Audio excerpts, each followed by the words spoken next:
या अभंगामध्ये संत जनाबाई नामानुसंधानातून आद्वैत स्थितीचं वर्णन करतात।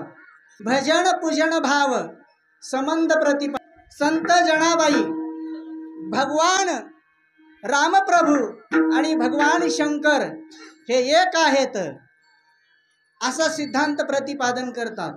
म्हणजे रामप्रभू भगवान शंकराची पूजा करतात आणि भगवान शंकर रामप्रभूचं भजन करतात। तेव्हा संत जनाबाईंनी या अभंगामध्ये जो सिद्धांत प्रतिपादन केलेला आहे ना, त्याचा आपल्याला विचार करायचा आहे।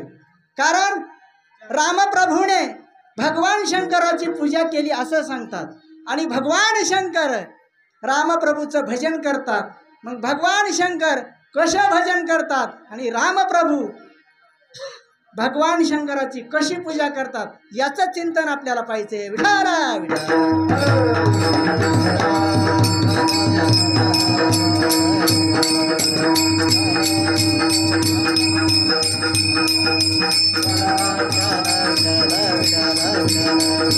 कुंडली वरदा विठ्ठल श्री ज्ञानदेव भगवान श्री संत जनाबाई महाराज की जय। हो पंचवटीतून सीतामाईचं राजा रावणाने अपहरण केलं आणि अपहरण केल्यानंतर सीतामाईला राजा रावण घेऊन जात असताना जटायू पक्षाने प्रतिबंध केला। अरे राजा रावणा, तू काय असा अधर्म करत आहेस, हे बरोबर नाही। तेव्हा त्या जटाईने प्रतिबंध करण्याचा प्रयत्न केला, पण कपटाने त्या राजा रावणाने काय केलं, त्याचं निर्दळन केलं, त्याचे पंख तोडले आणि मग सीतेला तो घेऊन गेलेला आहे। मग रामप्रभूला राजा रावण घेऊन गेला आहे असं समजल्यानंतर शोध घेत घेत रामप्रभू दक्षिण दिशेला रवाना झालेले आहेत। जटायूने सांगितलं की रामप्रभू सीतामाईला राजा रावण दक्षिण या दिशेला घेऊन गेलेला आहे।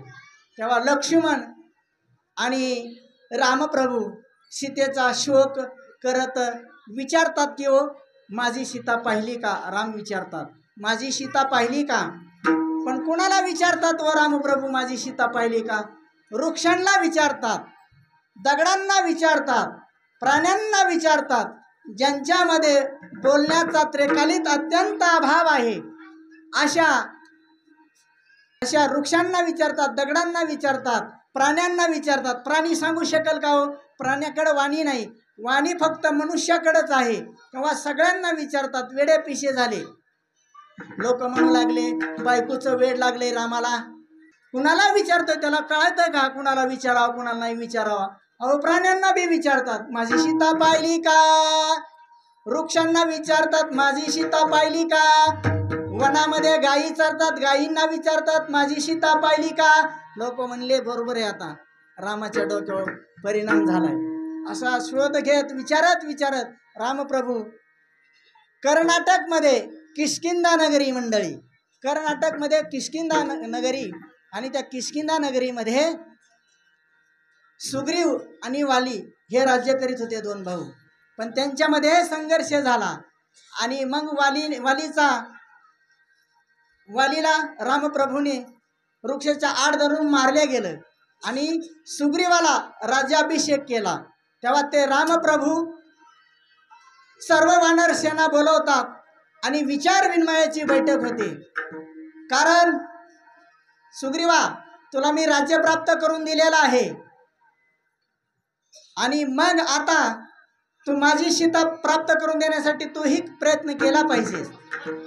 तेव्हा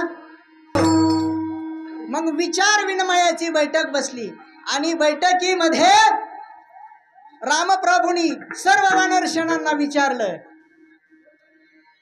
की हे वानरसेनांनो, राजा रावणाने सीतेला नेलेला आहे, तेव्हा तिचा शोध घेण्यासाठी कोण कोण जातं बरं? सर्वांनी वर हात केला किंवा सर्वांनी वर हात केला. रामप्रभू, सीतेचा शोध घेण्यासाठी आम्ही जातो. सर्व म्हणू लागले आम्ही जातो. फक्त रामप्रभू तुम्ही आज्ञा द्या. सर्व वानर सेनांना रामप्रभूंनी आज्ञा केली की वानर सेनानं सीतेचा शोध घेण्यासाठी जा. तेव्हा असणारी सीतेचा शोध घेण्यासाठी रवाना झालेले आहेत, आपापल्या मार्गाने मार्गस्थ झालेले आहेत. पण हनुमंतराया रामप्रभूच्या समोर बसूनच राहिले. रामप्रभू विचारतात, हनुमंता, अरे सीतेचा शोध घेण्यासाठी बाबाजी थाप दे जा. सीतेचा शोध घेण्यासाठी सर्व वानर सेना गेलेली आहे, तू मात्र माझ्या समोर स्तब्ध बसलेला आहे. काय कारण आहे हनुमंता? हनुमंतरायाने रामप्रभूला सांगितलं, ऐका रामप्रभू, ज्या गोष्टीचा आपल्याला शोध घ्यायचा आहे, जी गोष्ट आपल्याला प्राप्त करून घ्यायची आहे, त्या गोष्टीचं शास्त्राच्या भाषेमध्ये त्याचं परोक्ष ज्ञान नको का? म्हणजे ती गोष्ट कशी आहे? मग सीता तुमची उंच आहे का, काळी आहे का, गोरी आहे का, नाकानी बसकी आहे का, कशी आहे का? सीतेचं आम्हाला ज्ञानच नाही. रामप्रभू, सीता जर भेटली समजा तर मग ओळखायची कशी? सीतेचं लक्षण सांगा ना तुम्ही. मग एखादी स्त्री भेटली, मग कुणाला ही सीता आहे, कोणती सीता आहे म्हणून आम्ही त्यांना ओळखायचं. सीतामाई जर भेटली तर. हनुमंतरायाने असं सांगितल्यानंतर रामप्रभू म्हणतात, ऐका हनुमंता, सीता ओळखण्याचं एक खूण मी तुला सांगतो. मग रामप्रभूंनी 3 लक्षणं सांगितली. किती लक्षणं सांगितली? सीता ओळखण्याचे 3 लक्षणं सांगितले. विठाल विठाल विठाल.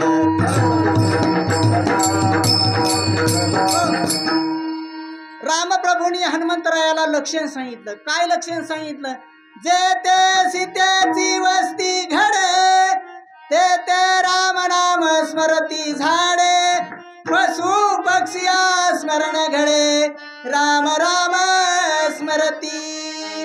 हनुमंतरायाला रामप्रभूंनी पहिलं लक्षण सांगितलं सीता ओळखण्याचं. ऐक हनुमंता, माझी सीता जेथे बसलेली आहे ना, तेथील वृक्ष, वेली, पशु पक्षी, खडे, पाषाण सगळे काय म्हणत असतील? श्रीराम श्रीराम श्रीराम श्रीराम असं नामस्मरण करीत असतील. मग सीतेच्या नामस्मरणाच्या प्रभावाने तेथील वृक्ष, वेली, दगड, पाषाण, प्राणी, पशु पक्षी सर्व श्रीरामाचं भजन करत असतील. आणि हनुमंता, आता असं जेथे तुला प्रतीतीला येईल, स्त्री एखादी भेटली तर सीता ओळखण्याचं जे लक्षण आहे ते हे लक्षण आहे. की काय लक्षण आहे? तेथील वृक्ष, वेली, पशु पक्षी, प्राणी, दगड, पाषाण सर्व काय राम राम राम असं म्हणत असतील. आणि मग ती माझी सीता आहे असं लक्षण सांगितलं. हनुमंतराया म्हणतात, रामप्रभू, शास्त्रामध्ये याला अतिव्याप्ती दोष लक्षण म्हणतात. रामप्रभू, तुमची कोण एक परमभक्त नामधारक स्त्री आहे आणि तिच्या नामधारकाच्या नाम उच्चाराच्या नामस्मरणाच्या प्रभावाने येथे वृक्ष, वेली, पाषाण हे सगळे राम राम म्हणत असतील. आणि त्या कोण नामधारक एक अन्य स्त्री आहे, तिच्या प्रभावाने जर वृक्ष, वेली सर्व तुम्ही म्हणत असताल, ती लक्षणाने जर भजन करत असतील, ती मग तुमची सीता आहे का? रामप्रभू, सीता ओळखण्यासाठी हेही लक्षण अपूर्ण आहे. विठाल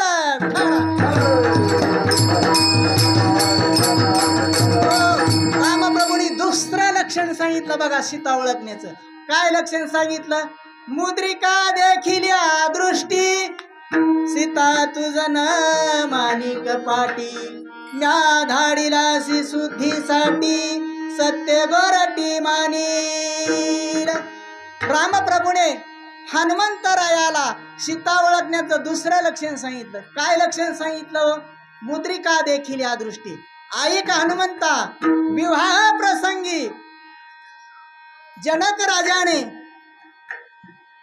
सीताच्या वडिलाने मला मुद्रिका बहाल केलेली आहे आणि त्या मुद्रिकेवर राम असं नाव आहे. हे मुद्रिका घे आणि पहिल्या लक्षणाने जर तुला प्रतीती एखादी स्त्री आली तर तिच्या समोर ही अंगठी विद्यमान कर आणि मग अंगठी विद्यमान केल्यानंतर ती अंगठी पाहिल्यानंतर मग तुझ्याशी ती बोलेल आणि मग तीच माझी सीता आहे असं लक्षण सांगितलं.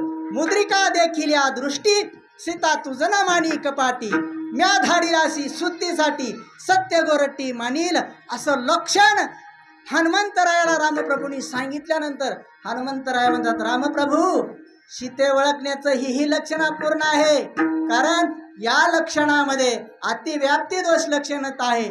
तेव्हा रामप्रभू लक्षण प्रणाभ्याम वस्तुसिद्धी हे लक्षण अपूर्ण आहे, कारण अन्यही मुद्रिका रामनामाने अंकित असू शकते, कारण मुद्रिकेमध्ये सादृश्य असू शकतं, मग ती तुमची सीता आहे का असं ओळखताच येणार नाही. म्हणून रामप्रभूला हनुमंतराया सांगतात मी या 2 लक्षणावर सीतेचा शोध घेण्यासाठी जाऊ शकत नाही. तिसरं लक्षण सांगितलं विठाला विठाला.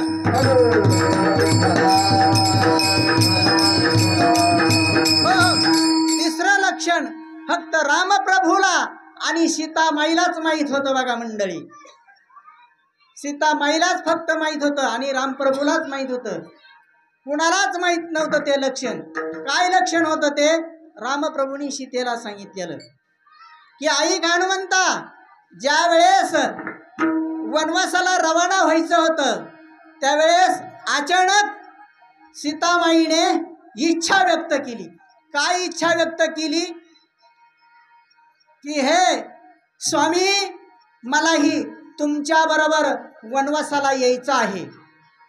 मग रामप्रभू म्हणतात सीते तुला वनवासाला माझ्या बरोबर यायचं आहे ना, हे राज्य वैभवाचं जे अलंकार आहेत, हे वस्त्रभूषण आहे, हे तुला सर्व उतरून ठेवावं लागेल.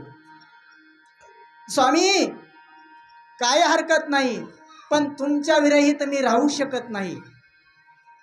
मग रामप्रभू म्हणतात सीते तुला हे वस्त्र सर्व उतरून ठेवावं लागतील, हे सर्व अलंकार उतरून ठेवावं लागतील आणि माझ्यासारखे तुला वल्क परिधान करावं लागेल. काही हरकत नाही स्वामी, पण मला तुमच्या बरोबर यायचं आहे. तेव्हा रामप्रभूने सीतेला वल्क दिले नेसण्यासाठी, परिधान करण्यासाठी. कोणते वस्त्र दिले हो? वल्कले दिले, म्हणजे झाडाचे अंतरसालीचे वस्त्र दिले. आणि वस्त्र दिल्यानंतर ती सीता तिच्या महालामध्ये गेली आणि ती वस्त्र परिधान करू लागली, पण सीतेला मात्र ते वस्त्र परिधान करता येणार.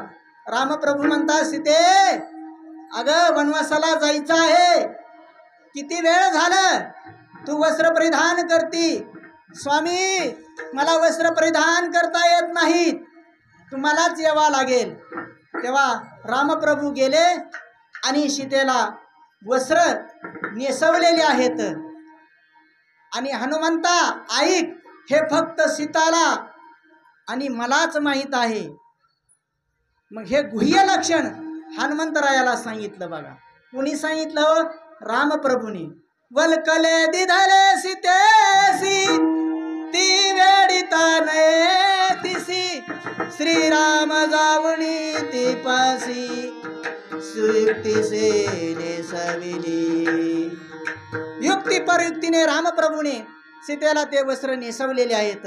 हे लक्षण रामप्रभूंनी कुणाला सांगितलं? कुणाला सांगितलं?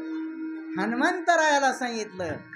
आणि मग हनुमंतरायाला सांगितल्यानंतर हनुमंतरायाने रामप्रभूला साष्टांग प्रणिपात केला.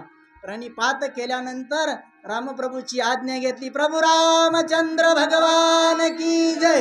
रामप्रभू आज्ञा घेऊन हनुमंतरायाने उड्डाण केलं आणि सीतेच्या शोधासाठी रवाना झाले. आणि रामप्रभू वाट पाहतात की माझा हनुमंतराया आता सीतेचा शोध घेऊन येईल. आणि कुठे गेले व हनुमंतराया? लंकेमध्ये गेले. पण लंकेमध्येही सीतेचा शोध घेतला हनुमंतरायाने सूक्ष्म रूप धारण करून, पण सीतेचा शोध लागला नाही. पण तिथं कुजबूज चालू होती. ती कुजबूज ऐकली की काय? कुजबूज ऐकली की सीतेला अशोकवनामध्ये सीतामाईला ठेवलं.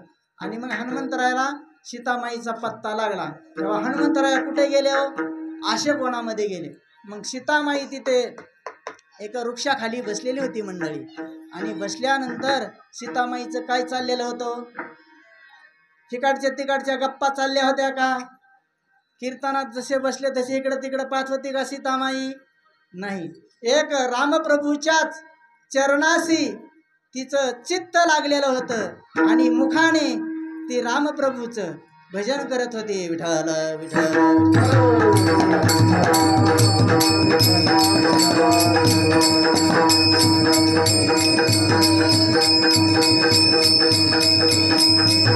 भजन चालू होतं. श्रीराम जय राम जय जय राम, श्रीराम जय राम जय जय राम, श्रीराम जय राम जय जय राम, श्रीराम जय राम जय जय राम. बोला बोला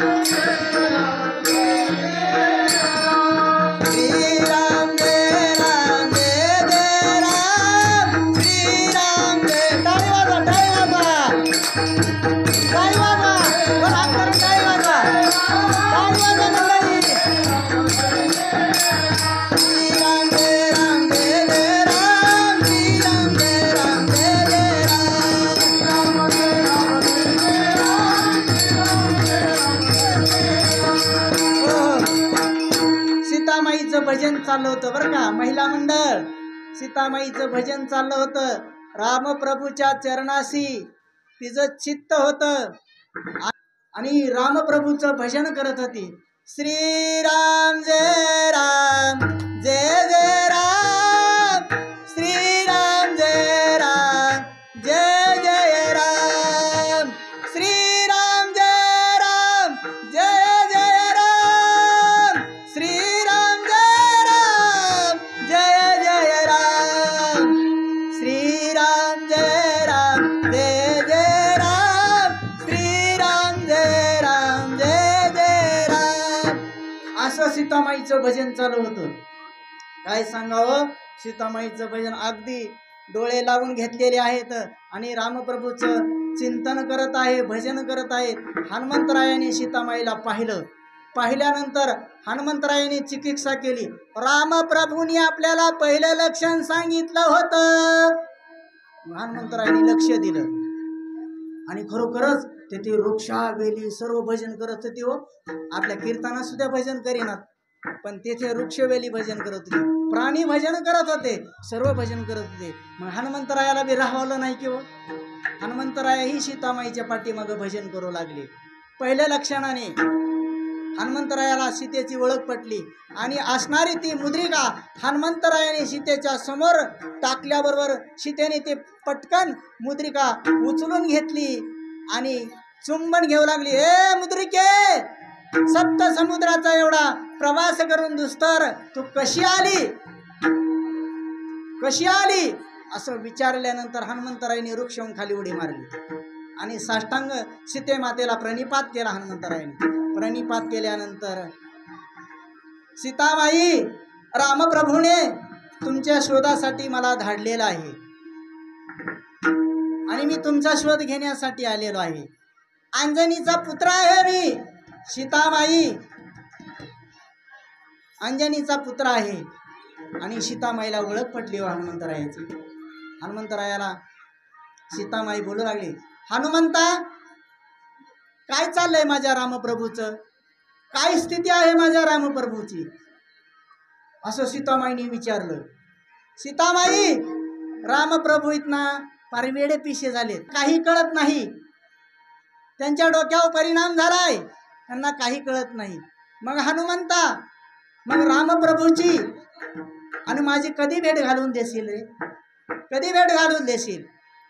असं विचारल्यानंतर हनुमंतरायाला राहवलं नाही. सीतामाई आता लगेच ताबडतोब रामप्रभूची आणि तुमची भेट घालून देतो, बसा माझ्या पाठशी.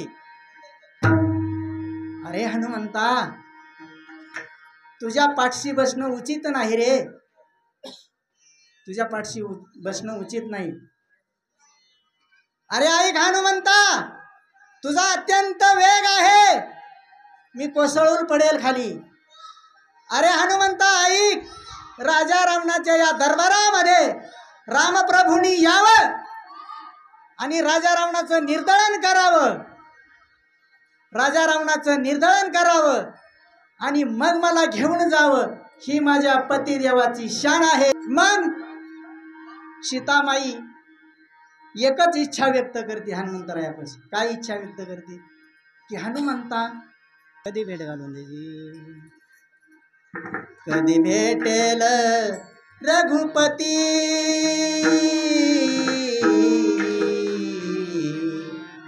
कधी भेटेल रघुपती, कधी भेटेल रघुपती, कधी भेटेल रघुपती,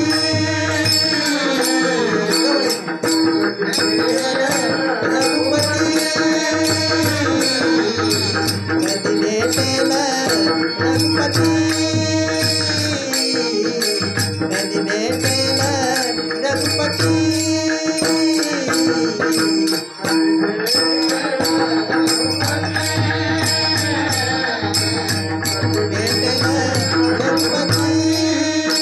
मजला सांग बा मारुती, मजला सांग बा मारुती, मारुती कधी भेटेल रघुपती,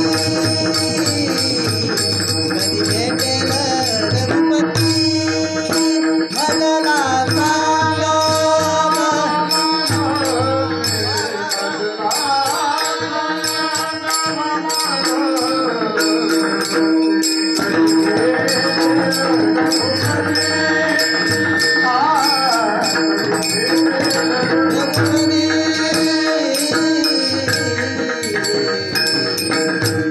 सीतामाने एकच इच्छा व्यक्त केली, कधी भेटेल रघुपती, मजला सांगवा मारुती. सीतामाईनी हनुमंतरायाला विचारलं, हनुमंता रामप्रभूची माझी कधी भेट घालून देशील रे, कधी भेट घालून देशील. सीतामाई म्हणती, माझा तर शोध लागला ना हनुमंता, आता तुला तुझी माझी भेट झाली, जा लवकर आणि माझ्या रामप्रभूला सांग मी अशा कोणामध्ये सुखरूप आहे.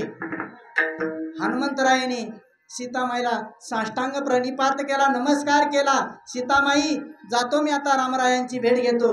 आणि हनुमंतरायाने उड्डाण केलं आणि रामप्रभूपाशी आले. रामप्रभूपाशी आल्यानंतर कोण आले वा रामप्रभूपाशी? हनुमंतरायाला रामप्रभूंनी विचारलं, हनुमंता सीतेचा शोध लागला दिसतोय, सीतेचा शोध लागलाय. हनुमंतराय म्हणतात, कशावरून तुम्हाला समजलं सीतेचा शोध लागलाय? ते म्हणे, तुमचा चेहरा पाहिला हनुमंतराया, तुमचा चेहरा पाहिला कीच माझ्या लक्षात आलं. कारण काम झाल्यानंतर चेहरा प्रसन्न हनुमंतरायाचा झाला की हो, आणि प्रसन्न गुलाबाच्या फुलासारखा असा फुललेला होता, टवटवीत असा सुकलेला नव्हता. पाहिल्यानंतर रामप्रभू हनुमंतरायाला विचारतात, हनुमंता मग सीता माझी सुखरूप आहे ना, सांग बरं माझ्या सीतेची स्थिती. मग हनुमंतराया सीतेची स्थिती कुणाला सांगू लागले? रामप्रभूला सांगू लागले की ऐका रामप्रभू, नाथ महाराजांनी भावार्थ रामायणामध्ये सुंदर वर्णन केलेलं आहे आणि नाथ महाराजांनी हनुमंतरायाच्या मुखामध्ये भावार्थ रामायणामध्ये वव्या घातलेल्या आहेत. ऐका, विठाला विठाला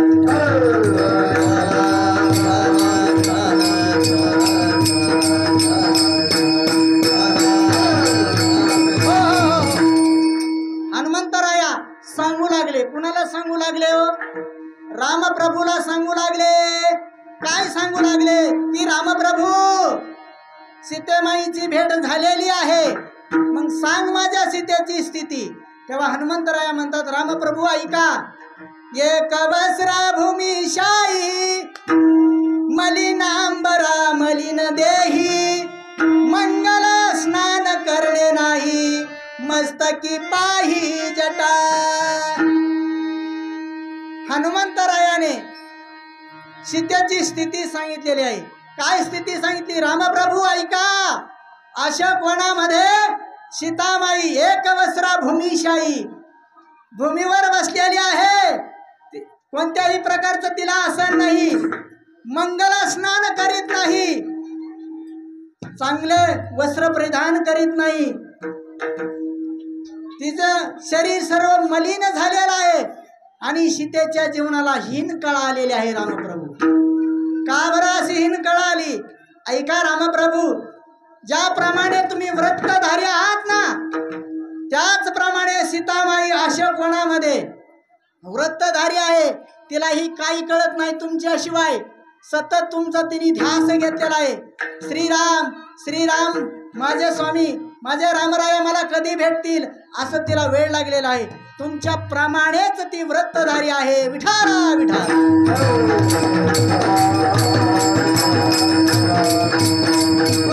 कैसा तू श्रीराम जटाधारी, ते व्रत चालवी सीता सुंदरी, स्नेह दृष्टीचा हातीन धरी मस्तकी पायी जटा।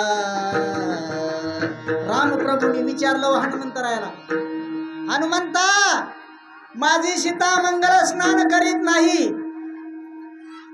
चांगले धुतलेले वस्त्र परिधान करीत नाही, सौंदर्य प्रसाधन करीत नाही, का बरं असं?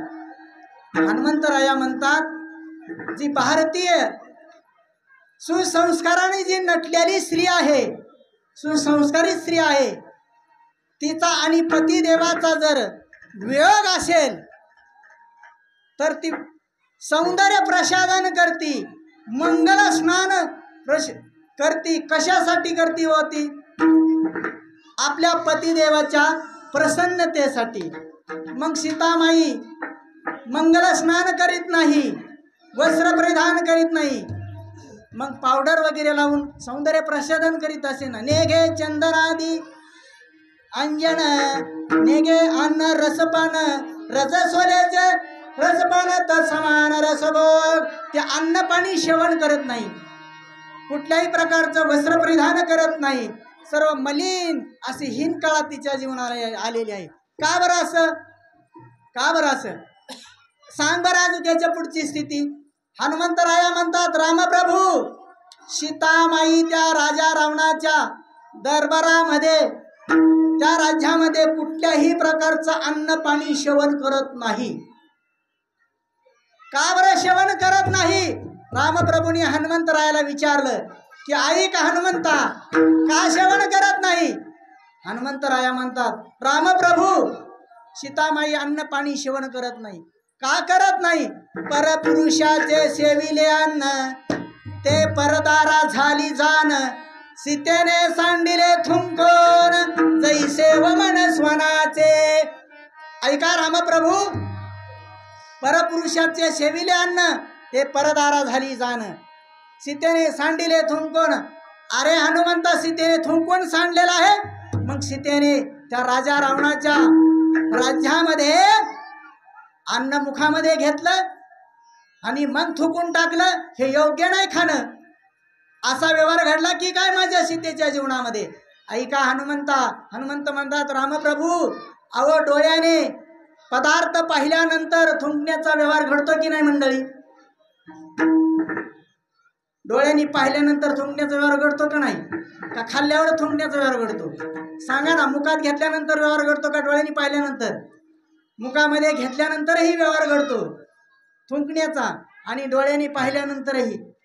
उदाहरणार्थ रस्त्याने चालत असताना तुम्ही कुंत्र वकलेलं पाहिल्यानंतर तुम्ही डोळ्यांनी पाहिलं, मग छी म्हणतो आपण आणि थोकतो आणि पुढे चालतो, है का नाही? मग मुखामध्ये घेतल्याचा बी व्यवहार नाही, पाहिल्यानंतरही रामप्रभू थुंकण्याचा व्यवहार घडतो आणि मुखामध्ये घेतल्यानंतरही थुंकण्याचा व्यवहार घडतो। पण सीतेने ते सांडलेलं आहे, म्हणजे डोळ्याने पाहिलं आणि छी म्हणून थुंकलेलं आहे, तिने सांडलेला आहे. राजा रावणाच्या दरबारामध्ये तिने अन्न पाणी सेवन केलेलंच नाही. अरे हनुमंता, ते अन्न पाणी सेवन करत नाही, ते मंगल स्नान करत नाही, सौंदर्य प्रसाधन करत नाही, माझी सीता जिवंत राहिलीच कशी? विचारल्यानंतर सकया हनुमंता कैशेनी वाचली माझी कांता, ते माझं सांगे तत्वता पुसता श्रीराम. मग हनुमंतरायांनी उत्तर दिलं बघा, खूप गोड उत्तर आहे. विठ्ठल विठ्ठल.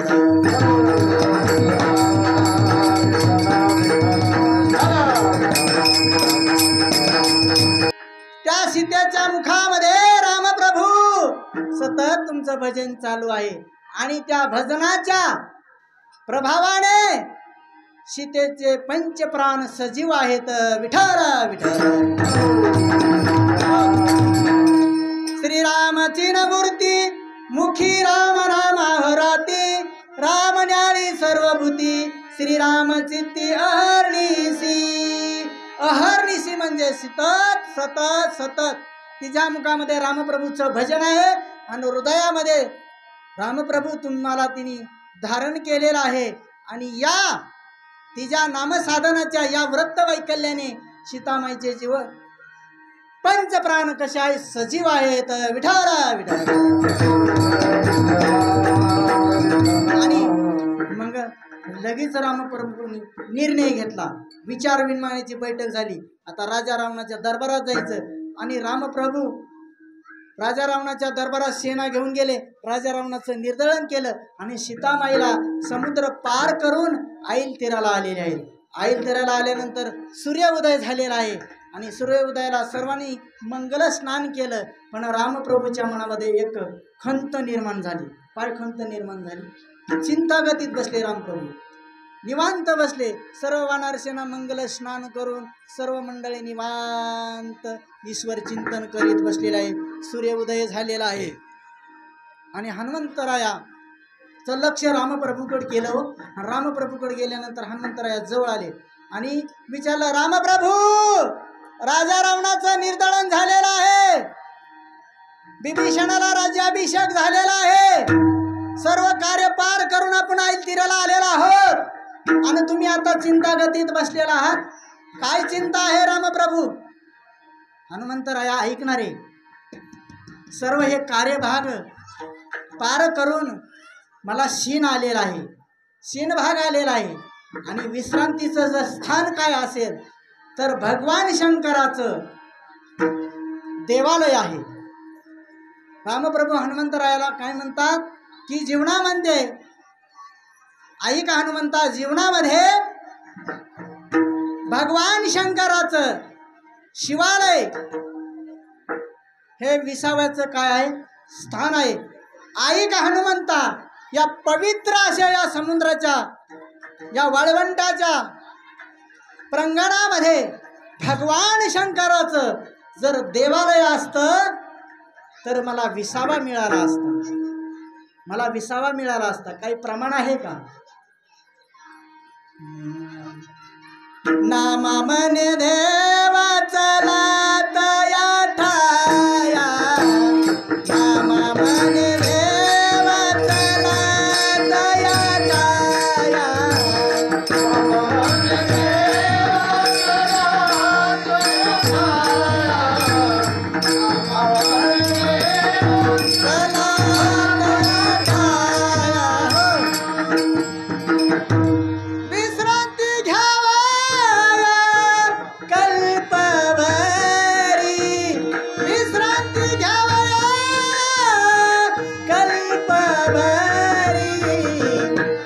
चौऱ्याऐंशी सिद्धांचा सिद्ध भेटी मेळा, 84 सिद्धांचा सिद्ध भेटी मेळा.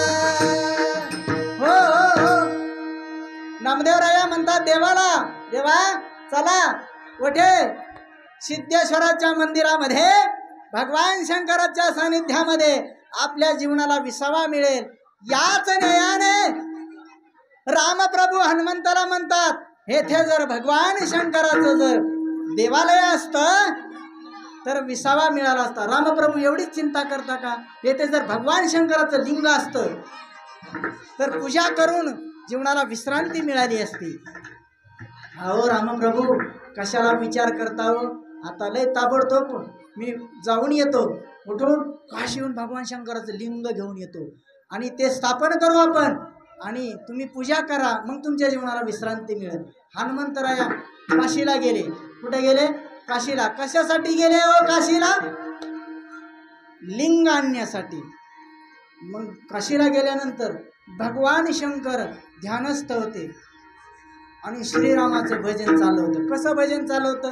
सर्व मंडळीने, महिला मंडळ या भगवान मोरप्पा महादेवाच्या मंदिरामध्ये आपण बसलेला आहोत आणि भगवान शंकराला काय आवडतं? काय आवडतं? भगवान शंकराला बेलाचं पान आवडतं. आणि काय आवडतं? भगवान शंकराला भजन आवडतं.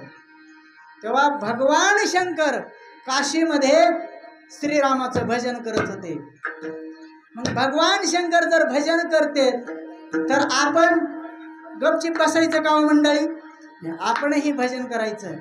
पण मी पुढं म्हणेन आणि सर्व प्रथम महिला मंडळ म्हणतील आणि महिला मंडळाचं झाल्यानंतर पुरुष मंडळ असं सुंदर असं भजन करायचं. विठ्ठल विठ्ठल. महिला मंडळ अगदी जोरात माझ्या पाठीमाग टाळी वाजून भजन करायचं. श्रीराम राम जय जय राम, श्रीराम जय राम जय जय राम. बोला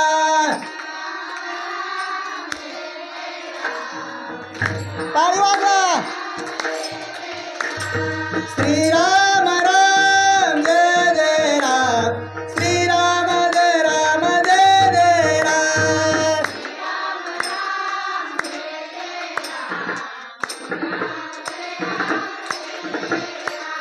श्रीराम राम जय जय राम, श्रीराम जय राम जय जय राम.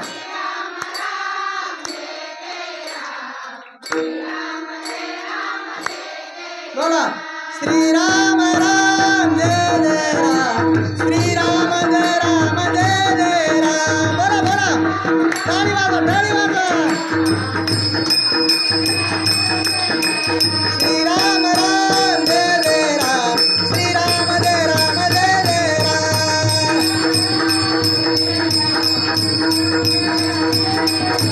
श्रीराम राम जय जय राम, श्रीराम जय राम जय जय राम.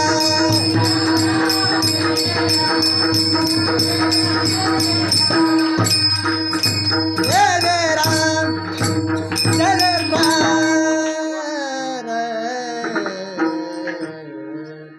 असं भजन कुठं चाललं होतं? काशीमध्ये.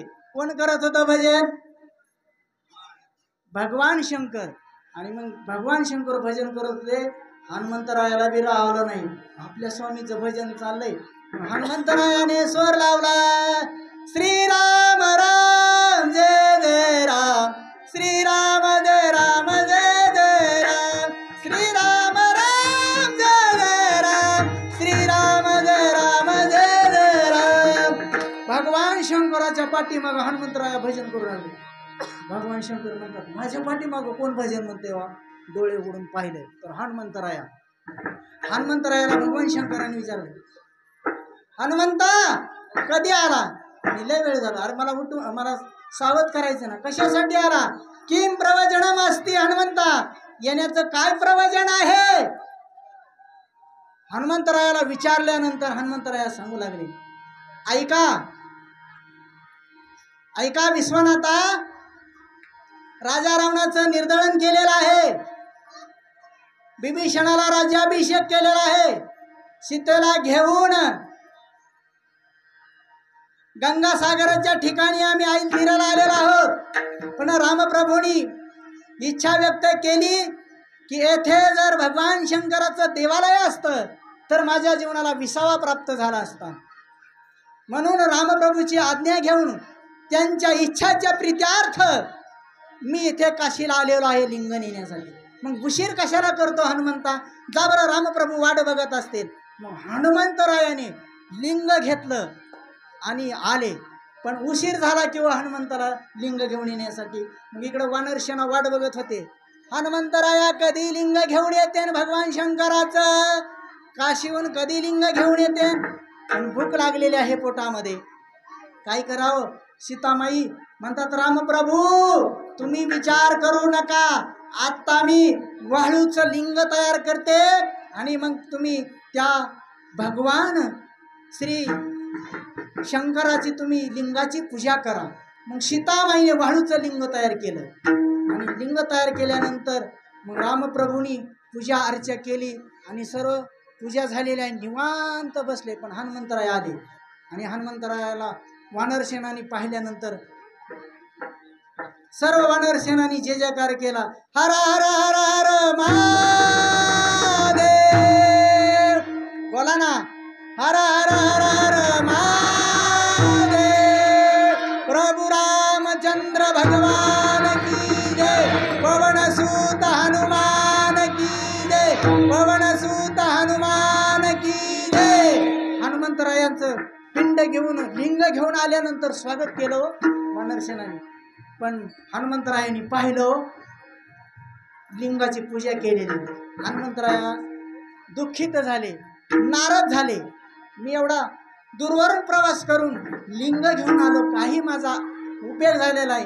हनुमंतरायाच्या मनामध्ये निरर्थकता वाटू लागली. हो, रामप्रभू म्हणतात, हनुमंता विचार करू नको, हे पूजा केलेलं लिंग आहे ना, तू समुद्रामध्ये टाकून दे. मग हनुमंतरायाने ते शेपटीचा येडा घातला. कशाला घातला हो? हनुमंतरायाने शेपटीचा येडा कशाला घातला? वाळूच्या लिंगाला तो येडा घातला आणि हनुमंतरायाने ताकद लावली लिंग उपटण्यासाठी. पण लिंग उपटलं नाही. काय झालं? हनुमंतरायाची शेपटी तुटली आणि हनुमंतराया मूर्छित पडले. आणि मूर्छित पडल्यानंतर रामप्रभूंनी कृपादृष्टीने पाहिलं की हनुमंतराया सावध झाले, पूर्ववत शेपटी झाली. आणि मग हनुमंतराया म्हणतात, रामप्रभू आता माझ्या मनामध्ये एक विचार आलाय, आता हे लिंग समुद्रामध्ये टाकून देण्याच्या प्रयत्नामध्ये पडण्यापेक्षा आपण आणलेलं जे लिंग आहे ना, याच्या समीप स्थापन करू.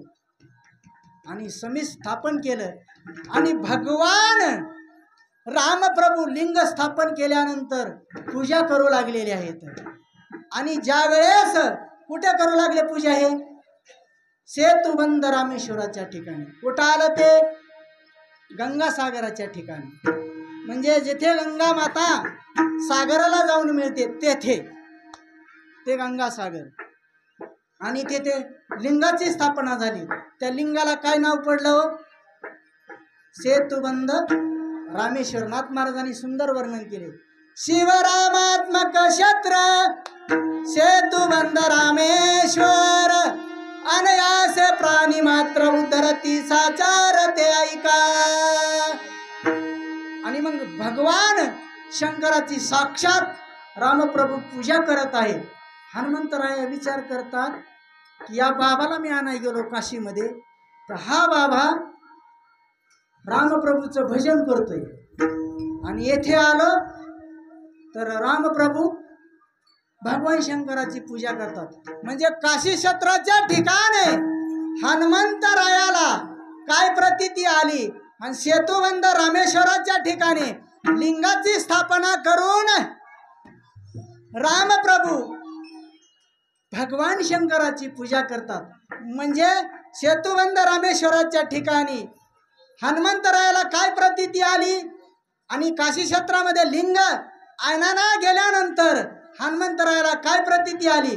म्हणजे दोन्ही क्षेत्राच्या ठिकाणी हनुमंतरायाला जी प्रतीती आली त्या प्रतीतीचं वर्णन संत जनाबाई अभंगाच्या प्रथम चरणामध्ये करतात.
भजन करी महादेव रामा पूजी सदाशिव। हनुमंतरायाने भगवान शंकरला विचारलं, काय विचारलं की का विश्वनाथा तुम्ही रामप्रभूचं भजन करतात, गळ्यामध्ये वासुकी हार धारण केलेला आहे, मग तुम्हाला त्याची इजा नाही का झाली? मग तुम्ही ज्याचं भजन करता त्याची काय फलश्रुती आहे हो? कुणी विचारलं? हनुमंतरायाने. कुणाला विचारलं? भगवान शंकरला विचारलं, तुम्ही ज्याचे भजन करत आहात त्याची काय फलश्रुती आहे? तेव्हा भगवान शंकर सांगू लागले कुणाला? हनुमंतरायाला. रामनामाचा महिमा सांगला. ऐका हनुमंता, श्रीराम नाम अक्षर मंत्र बीजम जाप्यम मध्यम परमामृतमे समुद्र जातम गरलमृथा कृतम देहम मध्यम सतु रामचंद्रही। हनुमंतराया भगवान शंकरला विचारतात, का हो भगवान शंकर? हनुमंतरायाला भगवान शंकर रामनामाची फलश्रुती सांगतात. काय फलश्रुती आहे? काय फलश्रुती आहे की श्री राम नाम अक्षर मंत्र बीजम, की रामनाम जे आहे ना हे मंत्र बीज आहे. श्री राम नाम अक्षर मंत्र बीजम जाप्याम मध्यम परमामृतमे, परमपदाची प्राप्ती करून देणार हे नाम अमृत आहे. हो, तसा अमृत दुर्लभ आहे, पण भगवान परमात्म्याचं जे नामस्मरण आहे ना हे सुलभ आहे, म्हणून हे परम असं श्रेष्ठ असणार नाम आहे. शास्त्रकार रामनामाची अनेक एक फलश्रुती सांगतात. काय फलश्रुती आहे? रकार उच्चार मात्रेन बहिर्निर्याती पातकम पुन्हा प्रवेशा भावेच मकरस्तु कपटव। रा या अक्षराने रामनामाची फलश्रुती सांगत आहे भगवान शंकर हनुमंताला सांगतात. ऐका हनुमंता, रा अक्षराचा उच्चार केला की तोंड उघडतं आणि म अक्षराचा उच्चार केला की तोंड मिटतं. मग आतली पापे जे आहेत रा अक्षराने बाहेर पडतात आणि परत ती बाहेरली पापा आत येऊ नाहीत, म्हणून म अक्षराने ते कपट तोंड बंद होतं. रकार उच्चार मात्रेन बहिर्निर्याती पातकम पुन्हा प्रवेशा भावेच मकारस्तु कपटवत विठ्ठल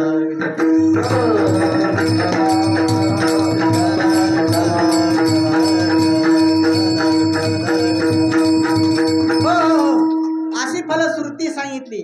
पुन्हा रामप्रभू विचारतात, कुणाला विचारतात की हनुमंता, अरे समुद्रावर दगड तरतात हे खरं आहे का? माझ्या नावाने दगड तरतात, खरं आहे का? बरं ऐका हनुमंता, मी श्रेष्ठ का माझं नाम श्रेष्ठ? किती प्रश्न विचारले हो. समुद्रावर दगड तरतात हे खरं आहे का? माझ्या नावाने दगड तरतात हे खरं आहे का? दुसरा प्रश्न विचारला, हनुमंता माझं नाम श्रेष्ठ आहे का मी श्रेष्ठ आहे? असं दोन प्रश्न विचारले. तेव्हा प्रश्नाचं उत्तर रामप्रभूने हनुमंतरायाला प्रश्न विचारले. किती प्रश्न विचारले मध्ये बोलू नका. दोन प्रश्न विचारले. ऐका हनुमंता, समुद्रावर माझ्या नावाने दगडे तरतात हे खरं आहे का? ऐक हनुमंता, माझं नाम श्रेष्ठ का मी श्रेष्ठ? हनुमंतरायाने रामप्रभूला म्हणतात, रामप्रभू मला माफ करा, पण तुमच्यापेक्षा तुमचं नाम श्रेष्ठ आहे. अरे माझ्या नावाने दगड तरतात आणि माझ्यापेक्षा माझं नाम कसं काय श्रेष्ठ?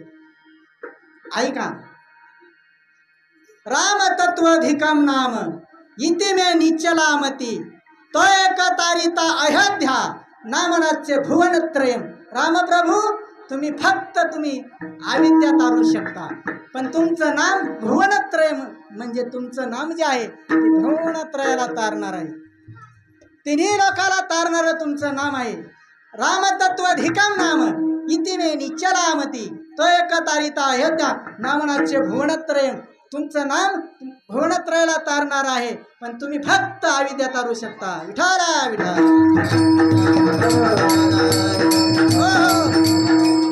मग असा हनुमंताच्या मुखातून ऐकल्यानंतर गपचित रामप्रभू समुद्राच्या तीराला गेले आणि दगड उचलला आणि समुद्रामध्ये टाकला. सफरचंदच्या आकाराचा दगड उचलला आणि समुद्रामध्ये टाकला. टाकल्याबरोबर तो दगड बुडाला किंवा दुसरा दगड नारळावणी घेतला आणि ते कुठे टाकला? समुद्रात टाकला. दगड बुडाला आणि तिसरा दगड उचलला काशी भोपळ्यावानी. काशी भोपळा माहिती ना? काशी भोपळ्याने उचलला आणि टाकला कुठं? समुद्रात टाकला. आवाज झाला. मग आपण हे जे कृत्य केले कुणी तर पाहिलं नाही ना, कुणी तर पाहिलं नाही ना. म्हणून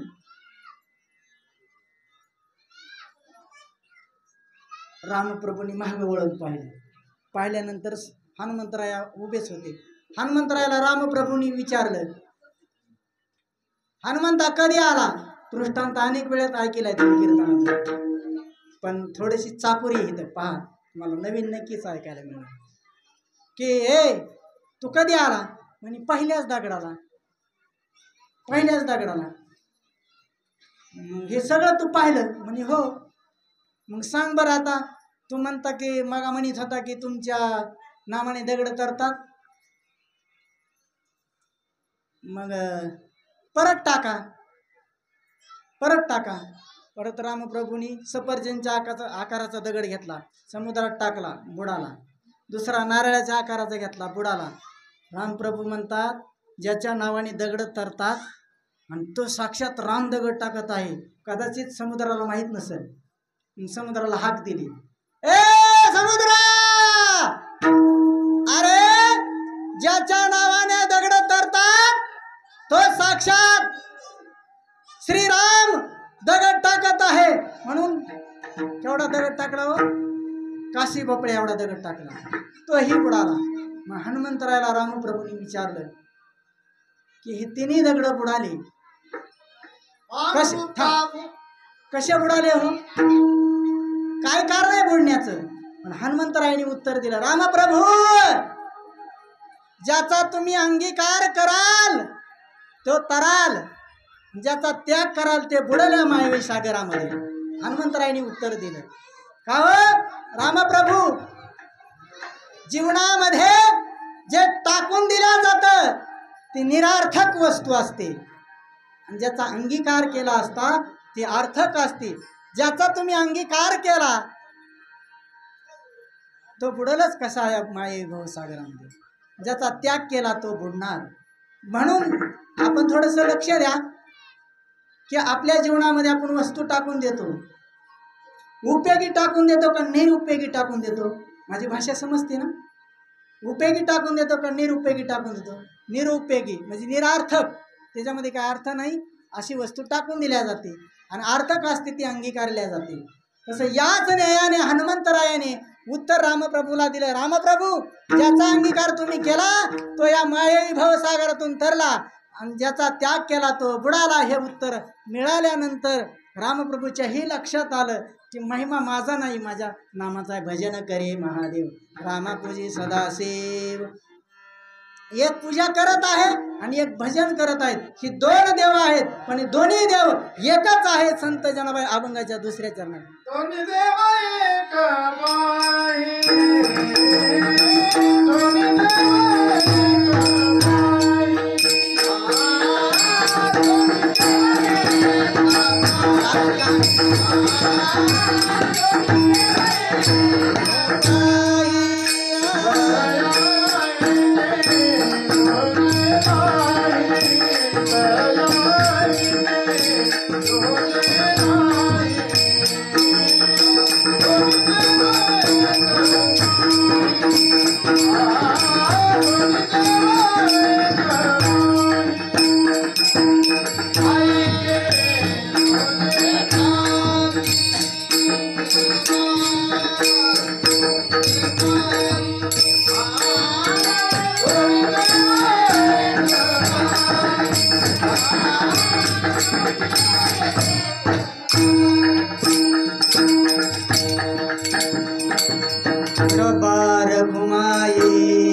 शंकर आणि भगवान श्रीराम हे दोन्ही एकच आहेत. हे दोन्ही एकच आहेत. कोण देव आहेत व ते एक असणारे? शिवा रामा नाही भेद, तेही देवतेची सिद्ध. संत जनाबाई म्हणतात हे दोन देव एकच आहेत. अव एकच आहेत मग असं सिद्ध करण्याची गरज नाही, ते सिद्धच आहेत. विठ्ठल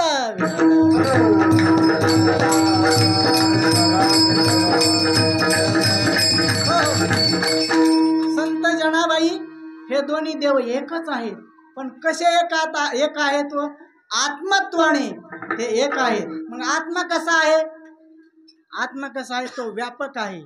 आणि याच न्यायाने हे दोन्ही देव आहेत ना, हे एक आहेत. पण ते कसे आहेत? ते व्यापक आहेत. ज्यानी म्हणे आत्मा एक, सर्व घटी तो व्यापक. का पगडारो देखे आनेरा, देखे तो सब घेरा. का पगडारो देखे आनेरा, देखे तो सब घेरा. तो भगवान परमात्मा तो आत्मा व्यापक आहे. कहा पगडारू देखे अनेरा, देखे तो सब वहीने घेरा. त्या आत्मतत्वानेच हे सर्व व्यापलेलं आहे. एक आत्मतत्वाच भरलेलं आहे, दुसरं काहीच नाही. एक ब्रह्मच आहे, एक अद्वैत ब्रह्म पाही, दुसरे अनेक काही नाही. मिथ्या प्रपंच वस्तूचे ठाई, हे प्रमाण पाही वेदवाक्ये. विठाला विठाला.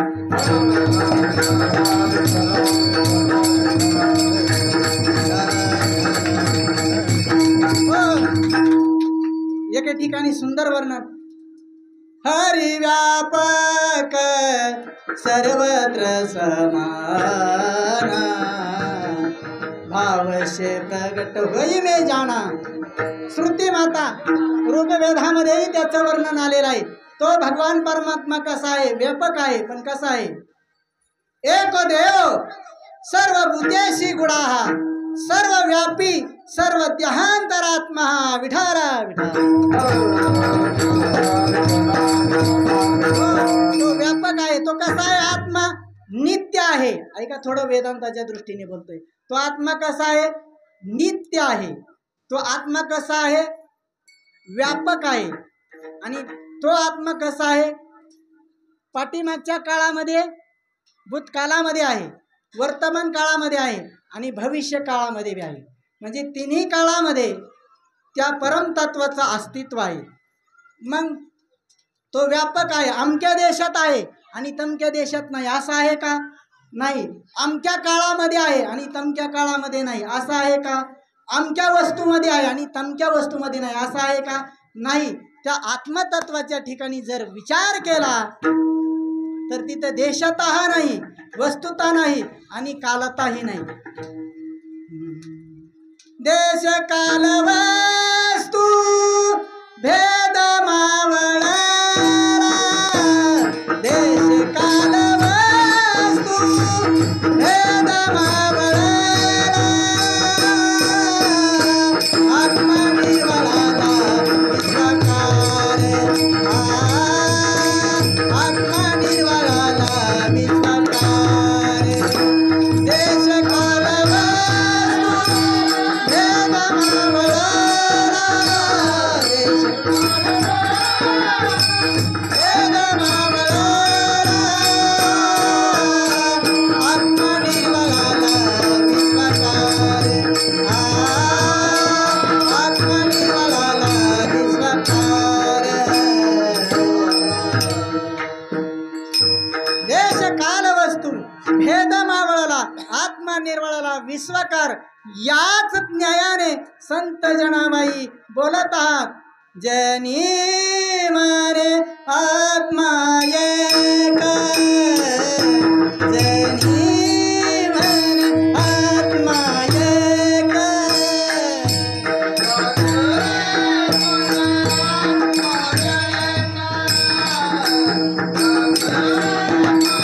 आत्मा एक, जनी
ज्ञानेश्वर